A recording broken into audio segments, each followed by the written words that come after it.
인사 나누시겠습니다. 하나님이 우리를 붙들고 계십니다. 하나님이 우리를 붙들고 계십니다. 작년 4월부터 방송되고 있는 서장훈 씨가 이렇게 MC로 인터뷰를 하고 있는 이웃집 백만장자라고 하는 프로그램이 있습니다. 우리나라에 있는 그런 부자들을 우리에게 소개해주고 그들이 일궈낸 그런 부를 일궈낸 그런 과정, 그리고 그들이 가지고 있던 사고방식, 가치관, 습관들을 우리에게 알려주는 교양 프로그램입니다. 교양 예능 프로그램입니다. 그런데 우리의 눈은 늘 그분들이 가지고 있는 가치와 철학에 관심이 있기보다는 늘 우리는 그런 프로그램을 봐도 그분들이 가지고 있는 부에 초점을 맞출 때가 참 많이 있습니다. 3만 평 규모의 산, 5천 평 규모의 한옥 식당, 수억 원대의 그림, 수억 원대의 희귀 분재, 수십 대의 슈퍼카, 직원들에게 하는 통 큰 선물, 가격표를 보지 않고 물건을 사는 여유, 원하는 집을 마음껏 살 수 있는 그분들의 풍요함에 우리의 눈이 갈 때가 더 많이 있다는 겁니다. 그런데 성경을 우리가 살펴보다 보면 그런 풍성함과 전혀 다른 풍성함이 있다는 것을 우리는 계속해서 알게 됩니다. 오늘 우리가 읽은 본문에서도 전혀 다른 풍성함에 대해서 우리에게 말씀을 합니다. 바울이 골로새서라는 이 편지를 쓸 때 그는 로마 감옥 안에 있었습니다. 물질적으로 아무것도 없었고요. 자유도 없었고요. 편안함도 없었고요. 심지어 내일을 기약할 수도 없었습니다. 우리의 눈으로 볼 때 백만장자와 비교해 보면 한없이 불쌍한 사람일 뿐입니다. 그런데 사도 바울은 이 똑같이 감옥에서 썼던 빌립보서에서는 우리에게 이렇게 고백을 해줍니다. 빌립보서 4장 11, 12절에 보면 내가 궁핍함으로 말하는 것이 아니니라. 어떠한 형편에든지 나는 자족하기를 배웠노니 나는 비천에 처할 줄도 알고 풍부에 처할 줄도 알아. 모든 일 곧 배부름과 배고픔, 풍부와 궁핍에도 처할 줄 아는 일체의 비결을 배웠노라. 사도 바울은 도대체 어디에서 이런 비결을 배웠을까요? 도대체 어디에서 감옥에 있으면서도 비천에 처할 줄도, 풍부에 처할 줄도, 배고픔도 배부름도 어디에든 다 처할 줄 아는 그 비결을 어떻게 배웠을까? 성경을 조금 더 읽어 내려가다 보면 로마서에 보면 로마서 11장 33절에 보면 사도 바울이 이런 자신의 풍성함, 풍요함에 대해서 얘기합니다. 깊도다 하나님의 지혜와 지식의 풍성함이요. 깊도다 하나님의 지혜 그리고 지식의 풍성함이요. 바울의 풍성함은 물질의 풍성함이 아니었습니다. 바울의 풍성함은 하나님의 지혜와 지식의 풍성함이었고 더 나아가서는 말씀의 풍성함이었습니다. 사도 바울은 세상 학문뿐만 아니라 하나님의 예언의 말씀에도 해박했으며 영적으로는 하나님의 음성을 들었고 3층 천까지도 다녀온 사람입니다. 인간으로서는 도저히 헤아릴 수 없는, 우리가 아까 찬양했던 것처럼 하나님의 계획을 우리는 다 알 수 없어서 우리는 조금만 힘들어도 넘어지지만 사도 바울은 그 하나님의 참조의 섭리와 비밀을 하나님의 그 풍성한 지혜와 지식 속에 알게 된 사람이었다는 겁니다. 그러니 어떤 비천함이 그를 가난하게 만들 수 있을까요? 나는 지금 가난하지만 하나님께서 어떤 섭리와 계획을 가지고 계시다는 풍성한 지식, 하나님에 대한 말씀을 알고 있었기에 어떤 배고픔이 그를 낙심하게 만들 수 있을까요? 어떤 궁핍함이 그를 비굴하게 만들 수 있을까요? 하나님이 누구인지를 알기 시작하면서 비천에 처할 수도 있고 풍부에 처할 수도 있게 되었고 그 어떤 상황 속에서도 흔들리지 않는 그건 하나님이 주시는 그 풍요로움, 풍성함을 가지게 되었다는 겁니다. 그렇다면 그에 비해서 우리는 어떨까? 지금 우리 안에는 그 풍성함이 있을까?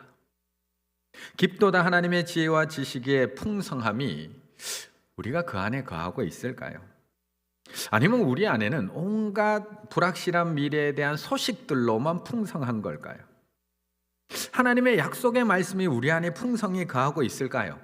아니면 아이들에 대한 걱정이 우리 안에 풍성히 거하고 있을까요? 아니면 부모님에 대한 걱정? 건강에 대한 걱정? 무엇이 우리 안에 풍성히 거하고 있을까요? 바울이 그 어떤 상황 속에서도 풍성할 수 있었던 것은 그 바울 안에 하나님의 말씀의 풍성함, 하나님의 지혜와 지식의 풍성함이 있었기 때문이라는 겁니다. 그렇다면 우리도 그 말씀의 풍성함을 사모하며 살아가야 됩니다. 16절의 말씀 다시 한번 읽습니다. 16절입니다. 그리스도의 말씀이 너희 속에 풍성히 거하여 모든 지혜로 피차 가르치며 권면하고 시와 찬송과 신령한 노래를 부르며 감사하는 마음으로 하나님을 찬양하고 아멘. 왜 바울은 그 하나님의 말씀이 너희 속에 풍성히 거하게 하라고 말씀하고 있는 걸까? 바울은 경험해 봤기 때문에 그렇습니다. 바울은 아무도 없는 감옥에도 들어가 보고 비천에도 처해보고 공궁에도 처해보고 궁핍에도 처해보고 죽을 만큼 맞아도 보고 배신도 당해보고 질병에도 걸려보고, 그런데 그때마다 그를 풍요하게 다시 이렇게 세워줬던 것은 세상의 풍요함이 아니라 깊도다 하나님의 지혜와 지식의 풍성함이었기 때문에 그렇습니다. 바로 그 말씀의 풍성함이 그를 넘어진 자리에서 항상 이렇게 세웠습니다. 그런데 바울만 그럴까? 바울이 너무나 특별해서 하나님께서 바울에게만 그런 말씀의 능력을 주신 걸까? 아니라는 겁니다. 이 말씀의 능력은 성경 곳곳, 아니 성경 모든 곳에서 우리에게 계속해서 우리에게 반복적으로 보여줍니다. 로뎀 나무 아래 쓰러져 있던 엘리야, 그는 그곳에서 죽기를 원했습니다. 그런데 그를 회복시킨 것이 무엇인가? 호렙산까지 그가 걸어가서 다시 사명의 자리까지 설 수 있었던 것, 그건 무엇인가? 우리 너무 잘 알잖아요. 제가 항상 자주 얘기했던 강한 바람도 아니고 지진도 아니고 불도 아니고 불 후에 세미한 소리가 있는지라. 결국 세미한 음성, 작은 하나님의 말씀이 엘리야를 다시 이렇게 세웁니다. 하나님은 그 말씀의 풍성함으로 그에게 다시 새로운 사명을 주시고 그는 말씀으로 일어나서 다시 광야로 걸어갑니다. 여호수아는 어땠을까요? 위대한 지도자 모세의 뒤를 이어서 가나안 정복이라는 큰 과업을 이어받은 지도자 여호수아, 얼마나 두려웠을까? 그런데 하나님께서는 그에게 전략을 가르쳐 주시지 않습니다. 더 강력한 무기를 주시지도 않습니다. 대신 그에게 이렇게 말씀합니다. 여호수아서 1장 8절, 이 율법책을 내 입에서 떠나지 말게 하며 주야로 그것을 묵상하여 그 안에 기록된 대로 다 지켜 행하라. 그리하면 내 길이 평탄하게 될 것이며 내가 형통하리라. 그것이 전부였습니다. 다른 그 어떤 것도 주시지 않았습니다. 그런데 여호수아는 그 약속의 말씀을 의지해서 요단강을 건넜고 여리고를 무너뜨렸으며 가나안을 정복해 나갑니다. 에스라는요, 바벨론 포로 생활 이후에 완전히 무너져 내린 이스라엘 공동체를 다시 일으켜 세워야 했던 에스라는요, 그는 어디서부터 시작했을까요? 이 무너진 공동체를. 에스라 7장 10절에 보면 에스라가 여호와의 율법을 연구하여 준행하며 율례와 규례를 이스라엘에게 가르치기로 결심하였더라. 말씀을 연구하고 말씀을 가르치고 말씀대로 살게 하는 것, 그게 이스라엘의 전부였습니다. 그런데 수문학 강장이 모인 그 이스라엘 백성들이 에스라가 낭독하는 그 하나님의 말씀을 듣는 순간 울고 또 울기 시작을 합니다. 그리고 민족이 다시 믿음으로 회복되기 시작을 합니다. 신약으로 넘어오면 그것이 끝이 날까? 베드로는 밤새도록 그물을 던져서 물고기를 잡지만 한 마디도 잡지 못합니다. 한 마리도. 그러자 예수님께서 말씀합니다. 깊은 데로 가서 그물을 내리라. 상식적으로 말씀이 안 맞는 그 말씀을 하시지만 베드로가 이렇게 대답합니다. 말씀에 의지하여 내가 그물을 내리리이다. 가버나움의 백부장, 그의 하인이 병들어 죽게 되었을 때 예수님께서 직접 가서 그를 고쳐주겠다고 합니다. 그런데 백부장이 이렇게 대답을 합니다. 백부장이 대답하여 이르되 주여, 내 집에 들어오심을 나는 감당하지 못하겠나이다. 다만 뭐만 하옵소서? 말씀으로만 하옵소서. 예수님은 이스라엘 중에 아무에게도 이만한 믿음을 보지 못했다고 칭찬하십니다. 그리고 그 즉시 하인의 병은 낫습니다. 이처럼 말씀에는 능력이 있습니다. 말씀에는 생명이 있습니다. 말씀에는 위로가 있습니다. 말씀이 그들을 일으켰고 그들을 강하게 했으며 공동체를 살렸으며 불가능을 가능하게 했고 역사를 바꾸어 내기도 하셨습니다. 그런데 아무리 좋은 말씀도 내 속에 없으면 아무런 소용이 없습니다. 우리 집에 아무리 좋은 약이 있어도 내가 먹지 않으면 아무리 소용이 없는 것처럼 아무리 큰 능력이 있는 말씀이라도 그 말씀이 내 말씀이 아니고 그 말씀이 내 안에 없고 그 말씀을 내가 붙들지 않으면 그 말씀의 능력은 내 능력이 되지 않는다는 겁니다. 그래서 메시지 성경을 썼던 유진 피터슨 목사님은 그의 책에 보면 수년 전에 자신이 키웠던 자신의 개 이야기를 거기다 적어 놓습니다. 자신이 수년 동안 키웠던 큰 개가 있는데 그 개가 큰 뼈다귀를 얻게 되면 그 뼈다귀를 가지고 자신만의 비밀스러운 공간으로 아무도 빼앗기지 않는 공간으로 그 뼈다귀를 가져간다고 합니다. 그리고 일주일 동안 그 뼈다귀를 물고 빨고 뜯고 끊임없이 하루에 한두 시간은 꼭 그렇게 하고 또 땅을 파서 묻어놨다가 그 다음날 또 와서 그걸 꺼내서 또 물고 뜯고 핥으면서 그것을 계속해서 먹는 것을 보면서 우리에게도 그냥 단순히 말씀을 읽는 것이 아니라 그 말씀이 내 안에 흡수되도록 말씀을 먹어야 한다라고 우리에게 교훈해 줍니다. 그리스도인은 성경을 먹고 산다. 성경은 음식이 인간의 몸에 영양분을 주듯이 거룩한 공동체에게 영양분을 준다. 그리스도인은 단지 성경을 배우거나 연구하거나 사용하는 것이 아니라 그것을 흡수해야 한다. 그것을 우리의 삶으로 가져와서 물질 대사를 시켜서 사랑의 행위를 하고 시원한 물을 대접하게 하며 온 세상에 선교가 일어나게 하고 치유와 전도를 일으키고 예수님의 이름으로 정의를 행하게 하고 성부 하나님을 경배하게 하며 두 손을 들어 올리게 하고 성자와 함께 누군가의 발을 씻기게 한다. 우리가 그 말씀을 먹고 그 말씀을 흡수했을 때 그 능력이 나타난다는 겁니다. 그렇다면 우리 안에 지금 이 말씀이 있을까요? 말씀이 그토록 큰 능력이 있다면 우리는 왜 여전히 흔들리고 있는 걸까요? 왜 우리는 오늘도 작은 비교에도 또 무너지고 작은 고난에도 또 낙심하고 있는 걸까요? 말씀을 모르는 것도 아닌데 말씀을 들어온 세월이 얼만데 왜 우리의 삶은 별로 달라지지 않는 것처럼 느껴질까? 그래서 우리는 단순히 말씀을 듣는 것에 만족하면 되는 것이 아니라 말씀이 내 안에 풍성히 거하기를 사모해야 됩니다. 내가 더 풍성한 물질 속에 거하기를 사모하는 것보다 더 풍성한 말씀 안에 내가 거하기를 사모해야 한다는 겁니다.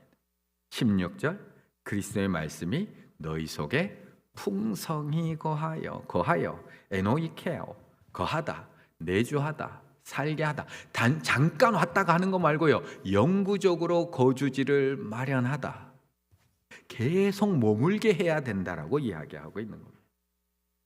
그냥 한 번 듣고 지나가는 것 말고요 한 번 읽고 스쳐 지나가는 것 말고요 우리에게 이런 말씀에 대한 목마름, 갈급함, 사모함이 있을까? 우리가 위로는 원하고 문제 해결은 원하고 있지만 기도 응답에 대해서는 사모하고 있지만 그토록 갈급해하고 있지만 정작 하나님의 능력과 위로와 생명이 담겨있는 말씀에 대한 사모함이 얼마나 있을까요? 그래서 사도 바울은 단순히 말씀을 듣는 것으로 끝나서는 안 된다고 이야기하면서 우리 안에 말씀이 풍성히 거하기 위해서 중요한 방법이 있다라고 이야기해 주고 있는 겁니다. 16절의 말씀 또 있습니다. 16절입니다. 그리스도의 말씀이 너희 속에 풍성히 거하여 모든 지혜로 피차 가르치며 권면하고 시와 찬송과 신령한 노래를 부르며 감사하는 마음으로 하나님을 찬양하고 아멘. 말씀을 혼자 읽는 것, 말씀을 홀로 묵상하는 것, 하나님 앞에 혼자 기도하며 말씀 앞에 앉아 있는 것, 이거는 개인 경건 생활은 너무나 중요합니다.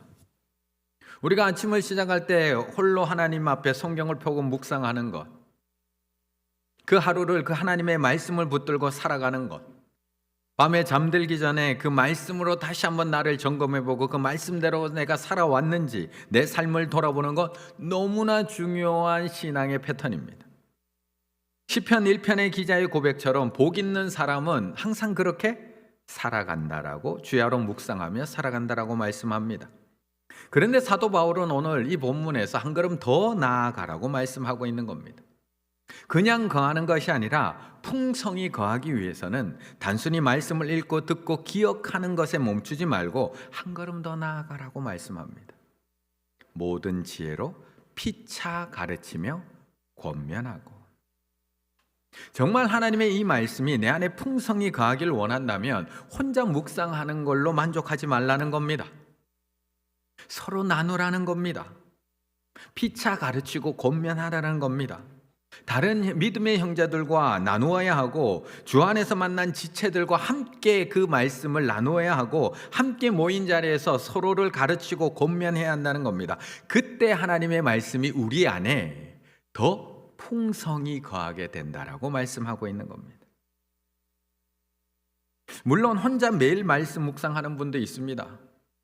이렇게 설교 들을 때마다 꼼꼼하게 적어 내려가는, 기록하는 분들도 있습니다. 너무 잘하고 계십니다. 그런데 이런 성실한 분들이 이걸로 충분하다고 생각하는 경우가 많습니다.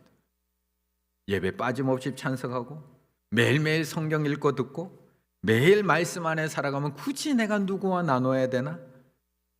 그런데 그것만으로 충분하지 않다는 겁니다. 그것만으로 말씀이 우리 가운데 풍성히 거하지 않는다는 겁니다. 왜 그럴까? 왜 그럴까? 혼자 말씀을 읽고 혼자 말씀을 듣기만 할 때 우리는 자기 생각에 갇힐 가능성이 너무나도 많습니다.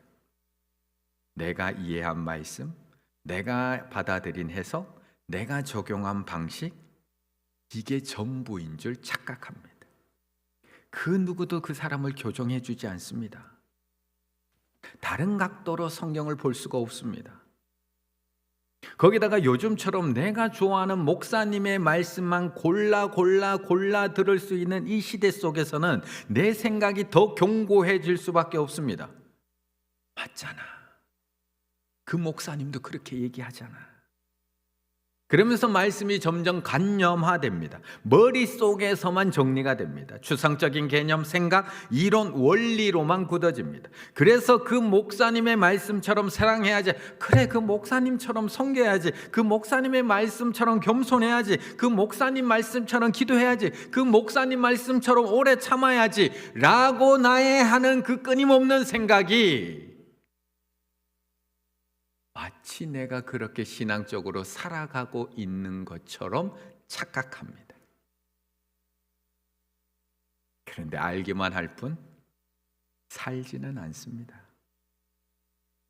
멋진 영화를 한 편 보고 나오고 나면 마치 내가 그 영화의 주인공이 된 것처럼 착각하는 것처럼, 마치 내가 읽고 듣고 알고 결단한 그 말씀대로 내가 살고 있는 것처럼 착각합니다. 이것이 혼자만 신앙생활하고 살아가는 사람들의 무서운 함정입니다. 누군가를 만나서 말씀대로 사랑해보지 않은 사람은 사랑이 얼마나 고통스러운 건지를 알지 못합니다. 누군가를 만나서 용서해보지 않은 사람은 용서가 손바닥 뒤집듯이 쉬운 건 줄 압니다. 아이고 용서해 주면 되지, 아이고 그것도 하나 용서하지 못해.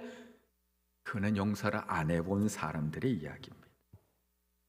내가 힘든 가운데 누군가를 섬겨보지 않은 사람, 아무리 말해도 안 되는 사람에게 오래 참아보지 않은 사람은 말씀대로 순종하며 오래 참는 것이 얼마나 힘든지, 그리고 내가 그 말씀 하나 순종하며 살아가지도 못하는 얼마나 연약한 존재인지를 혼자 신앙생활하는 사람은 절대 알지 못합니다.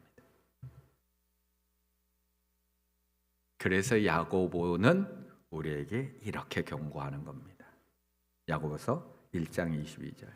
너희는 말씀을 행하는 자가 되고 듣기만 하여 자신을 속이는 자가 되지 말라. 너희는 말씀을 행하는 자가 되고 듣기만 하여 그래 사랑해야지, 용서해야지, 섬겨야지, 그리고 내가 마치 그렇게 살아가고 있는 것처럼 속이는 자가 되지 말라고 이야기합니다. 듣기만 하고 읽기만 하고 관념적으로, 이념적으로, 이론적으로만 알고 있는 사람은 자기의 신앙이 너무나 좋은 줄 스스로 속이며 살아가게 된다는 겁니다. 그렇다면 어떻게 해야지 이 하나님의 능력의 말씀이 우리 안에서 더 풍성해질 수 있느냐? 16절 모든 지혜로 피차 가르치며 권면하고, 피차 서로 가르치고 권면하라는 겁니다. 내가 누군가의 가르침이 되기도 하고 누군가가 나의 가르침이 되기도 합니다. 내가 그 사람을 권면하기도 하고 그가 나를 권면하기도 합니다. 신앙의 연수가 중요한 게 아닙니다. 오래 믿은 사람이 새로 믿은 사람을 가르치는 것이 아닙니다. 새 신자의 그 순수한 신앙의 고백이 30년 동안 신앙생활한 집사님의 굳은 마음을 녹아내리게도 합니다. 힘든 생활 가운데도 하나님을 섬기고 살아가는 그 권사님의 신앙의 고백이 젊은 성도들에게 큰 도전이 되기도 합니다. 그 삶에서 나오는 그 믿음의 고백이 그 안에서 서로의 신앙을 풍성하게 키워준다는 겁니다. 이 피차 가르치고 권면하는 관계가 이루어질 수 있는 곳이 어디일까? 바로 구역, 큐티 모임, 소그룹, 성도들이 함께 모이는 나눔의 자리입니다. 그럼 사도 바울은 어땠을까? 사도 바울은 항상 혼자 선교 다니고 다른 사람의 도움도 잘 받지도 않고 늘 자비량으로 도움 안 받으려고 늘 자비량으로 선교했던 사도 바울. 그럼 그는 지금도 감옥에서 혼자 이 편지를 쓰고 있던 사도 바울, 그런 늘 혼자 있었던 바울인데 우리에게 피차 가르치고 권면하라고 자기는 안 하면서 우리에게 명령하고 있는 걸까요? 그런데 바울도 혼자 있지 않습니다. 지금 감옥에 혼자 있지 않습니다. 한 장만 넘겨보면 골로새서 4장에 보면 감옥 안에서도 함께 말씀을 나누고 함께 서로를 권면하고 있었던 믿음의 사람들이 함께 있었다는 것을 우리에게 말씀하고 있습니다. 골로새서 4장 7절에서 11절에 보면 두기고가 내 사정을 다 너에게 알려주리니, 조금 넘어가시면 신실하고 사랑받는 형제 오네시모를 함께 보내노니, 10절 나와 함께 갇힌 아리스다고와 바나바의 생질 마가와, 11절 유스도로 하는 예수도. 혼자 있지 않습니다. 그는 혼자 있지 않았습니다. 그래서 사도 바울은 우리에게 자신 있게 권면하고 있는 겁니다. 모든 지혜로 피차 가르치며 권면하라고. 우리의 구역 모임이 바로 이런 자리입니다. 모여서 차 한잔하고 헤어지는 자리가 아니라 한 주간 살아낸 말씀을 서로 나누는 자리입니다. 이번 주의 말씀을 내가 어떻게 살아내려고 그렇게 애를 썼는지, 그런데 어떤 문제와 어떤 어려움 앞에서 내가 부딪혔는지, 그래서 내가 쓰러졌는지 그것을 이겨냈는지, 아니면 아직도 그것을 이겨내기 위해서 기도하고 있는지, 그리고 우리 구역원들의 기도가 나한테 얼마나 절실하게 필요한지, 그것을 나누는 자리가 바로 구역의 자리입니다. 그 안에서 내가 어떻게 하나님을 경험했고 내가 어떻게 하나님을 만났으며 어떻게 하나님을 증거했는지 그것을 고백하며 서로 나눌 때 함께 풍성해지는 자리가 바로 구역이라는 겁니다. 그때 우리의 입술에서 뭐가 터져 나오기 시작을 할 거예요. 그때 우리의 입술에서. 16절 또 한 번 읽습니다. 16절입니다. 그리스도의 말씀이 너희 속에 풍성히 거하여 모든 지혜로 피차 가르치며 권면하고 시와 찬송과 신령한 노래를 부르며 감사하는 마음으로 하나님을 찬양하고 아멘. 사도행전 16장에 보면 바울과 실라가 점치는 여인을 취해줬다가 빌립보 감옥에 갇히게 됩니다. 내가 잘못한 일도 아닙니다. 누군가를 도와줬다가 옷은 다 찢기고 매 두들겨 맞고 감옥에 갇힙니다. 발에는 착고가 채워지고 그 차가운 감옥에 갇히게 됩니다. 그런데 한밤중에 놀라운 일이 일어납니다. 하나님께 왜 나한테 이런 시련을 주시냐고 따지는 것이 아니라 그들의 입술에서 찬양이 터져 나옵니다. 하나님 도대체 제가 뭘 잘못했다고 이러시냐고 소리 지르는 것이 아니라 감사와 찬양의 고백이 터져 나오고 있습니다. 이것이 도대체 어떻게 가능하냐고요. 감사 일기를 쓰면, 감사 훈련을 하면, 감사 습관을 들이면. 그런데 그 이유는 그들 안에 그리스도의 말씀이 풍성히 거하고 있었기 때문에 그렇다는 겁니다. 십자가의 복음, 능력의 말씀, 생명과 위로와 평강의 말씀이 그들 안에 풍성히 거할 때, 그 말씀을 서로 나누고 권면하고 서로가 위로가 될 때 그 안에서 찬양이 터져 나오는 겁니다. 그래서 오늘 16절도 이렇게 마무리가 됩니다. 시와 찬송과 신령한 노래를 부르며 감사하는 마음으로 하나님을 찬양하고. 바울은 이제 말씀이 우리 안에 풍성해지고 그것을 피차 나누어질 때 우리 가운데 무슨 일이 일어나는지에 대해서 말씀하고 있습니다. 찬양이 터져 나온다는 겁니다. 자연스럽게 감사와 찬양이 하나님을 앞에 올려져 드리게 된다는 겁니다. 그래서 16절에서 시와 찬송과 신령한 노래로 구분해내고 있습니다. 시와 찬송과 신령한 노래. 바울이 굳이 이것을 세 가지로 구분해낸 것은 찬양이 이렇게 다양해요 라고 우리에게 가르쳐 주는 것도 있지만, 그보다는 우리는 어떠한 상황에서도 찬양이 터져 나오는 존재라는 것을 이야기해 주고 있는 겁니다. 우리 안에 하나님의 말씀이 풍성히 거하게 되면 하나님의 말씀을 묵상하다가 터져 나오는 시가 터져 나오기도 하고, 공예배에서 하나님의 말씀을 듣다가 터져 나오는 찬송이 터져 나오기도 하고, 성령의 감동으로 즉흥적으로 터져 나오는 신령한 노래가 터져 나올 수도 있다는 것에 대해서 말씀하고 있는 겁니다. 우리 안에 말씀이 풍성히 거하게 되면. 그런데 이러한 현상은 바울과 실라에게만 나타났던 것이 아니라 사도행전 2장을 보게 되면 오순절 성령 강림 이후에 초대교회가 모이는 그 상황 속에서도 똑같이 나타나고 있는 것을 보여줍니다. 사도행전 2장 42절에 보면 그들이 사도의 가르침을 받아, 하나님의 말씀을 가르침을 받습니다. 거기서 끝이 아니라 서로 교제하고 나눕니다. 떡을 떼며 오로지 기도하기에 힘쓰니라. 그리고 이어지는 장면 2장 46절 47절, 날마다 마음을 같이하여 성전에 모이기를 힘쓰고 집에서 떡을 떼며 기쁨과 순전한 마음으로 음식을 먹고 계속 나누는 겁니다. 그러자 하나님을 찬미하며 찬양이 터져 나옵니다. 골로새서 3장 16절의 순서와 똑같습니다. 하나님의 말씀이 거합니다. 그들 속에 거합니다. 거기서 끝이 아니라 그 말씀 안에서 서로 교제를 나눕니다. 풍성한 교제를 나눕니다. 피차 나눔이 이어집니다. 그러자 말씀이 풍성해지기 시작하고 그들의 입에서 하나님을 찬송하는 찬미가 터져 나오기 시작을 한다는 겁니다. 한 달 전쯤에 제가 한 과수 농가의 신방을 다녀왔습니다.